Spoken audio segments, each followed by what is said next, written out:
Hello guys, welcome to my channel Geetika Som kitchen. आज के हमारे रेसिपी मटन কারি। तो चलो আমি তোমাদের দেখাবো কি কি উপকরণ নিয়েছি।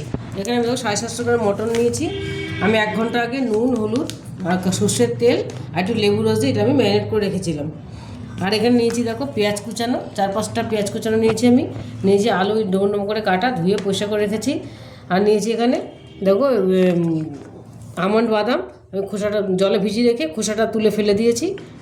আমন্ড, আদা, রসুন, শুকনো লঙ্কা আর গোলমরিচ, এটা আমি একসাথে শিলনোড়া বেটে নেব। আর ফোড়নের জন্য নিয়েছি এখানে আমি তেজপাতা আর গোটা গরম মশলা। আর নিয়েছি এখানে হলুদ গুঁড়ো, জিরে গুঁড়ো, ধনের গুঁড়ো আর গরম মশলার গুঁড়ো। আর এখানে আমি নিয়েছি দেখো মিষ্টি দই নিয়েছি। আমি আজকে রেসিপিটা মিষ্টি দই দিয়ে করবো। এবার আমুলের প্যাকেট নিয়েছি, বাটি নিয়েছি। আজকে মিষ্টি দই দিয়ে এই মটন কারিটা বানাবো। আর নিচে নুন, সর্ষের তেল আর ঘি। তো চলো এবার রান্নাটা আমি বসাবো। দেখো আমি এখানে একটা কড়াই বসিয়ে দিয়েছি। এই কড়াইটার মধ্যে এবার আমি তেল দিয়ে দেবো। সর্ষের তেল দিয়ে দিলাম।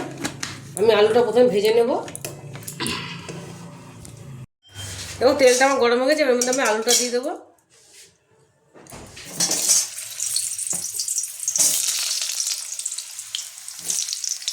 দিয়ে দেবো নুন, আলুটা একটু লাল লাল করে ভেজে নেবো। আর এখানে আমি দেখো মশলাটা বেটে নেবো শিলনোড়ায়, ততক্ষণ আমি আলুটা ভাজা হয়ে যাবে। দেখো এগুলো বেটে নিচ্ছি। দেখো আলুটা ভেজে আমি লাল করে তুলে নিয়েছি। এবার আমি কড়াইয়ের মধ্যে একটুখানি ঘি দিয়ে দেবো। একটু ঘি দিয়ে দিলাম কড়াইতে আমি।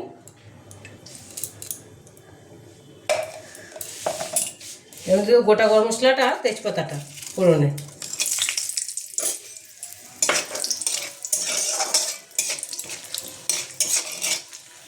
ঘিটা ফোড়ন দিলে সুন্দর একটা গন্ধ বেরোয়। এবার আমি এর মধ্যে দিয়ে দেবো পেঁয়াজটা, পেঁয়াজ কুচিটা দিয়ে দেবো। পেঁয়াজটা আমি লাল করে ভেজে নেব।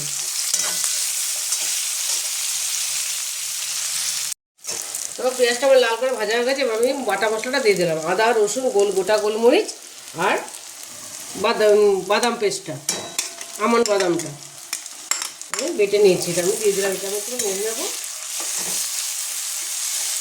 শুকনো লঙ্কা। এবার আমি মটনটা দিয়ে দেবো। এবার মটনটা আমি এবার দিয়ে নিলাম। আর দিয়ে দেবো মশলাগুলো। এবার আমি দিয়ে দেবো হলুদ গুঁড়োটা, দিয়ে দেবো জিরে গুঁড়ো, ধনে গুঁড়ো, গরম মশলা গুঁড়ো।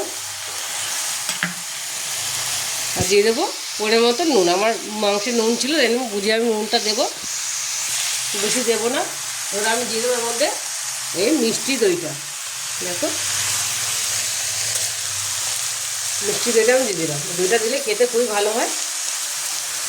পুরোটা দেবো না, আমি এতটা দিলাম।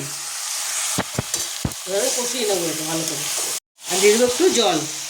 এবার আমি এটা ভালো করে কষাবো। দেখো মটনটা আমার কষা হয়ে গেছে। আমি একটু রেড চিলি পাউডার দিয়ে দিলাম কালারের জন্য। এবার আমি দেখো এটা মিশিয়ে নেবো।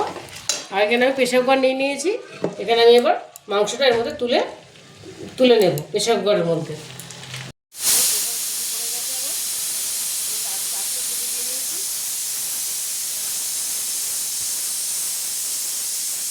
চারটে সিটি আমার পড়ে গেছে। আমি এটা প্রেসারটা নর্মাল হওয়া পর্যন্ত রেখে দেবো। তারপর আমি প্রেসারটার ঢাকনাটা খুলবো। দেখো মটন কারিটা আমার রেডি হয়ে গেছে। আমি প্লেটিং করে নিয়েছি। দেখো কী সুন্দর হয়েছে, এখনও ধোয়া উঠছে, মাংসটাও সেদ্ধ হয়ে গেছে। তোমরা একবার এইভাবে বাড়িতে বানিয়ে দেখো, ভীষণই ভালো হয় খেতে। আর রেসিপিটা তোমাদের ভালো লেগে থাকে তাহলে আমাকে লাইক, শেয়ার আর সাবস্ক্রাইব করতে ভুলবে না। টাটা।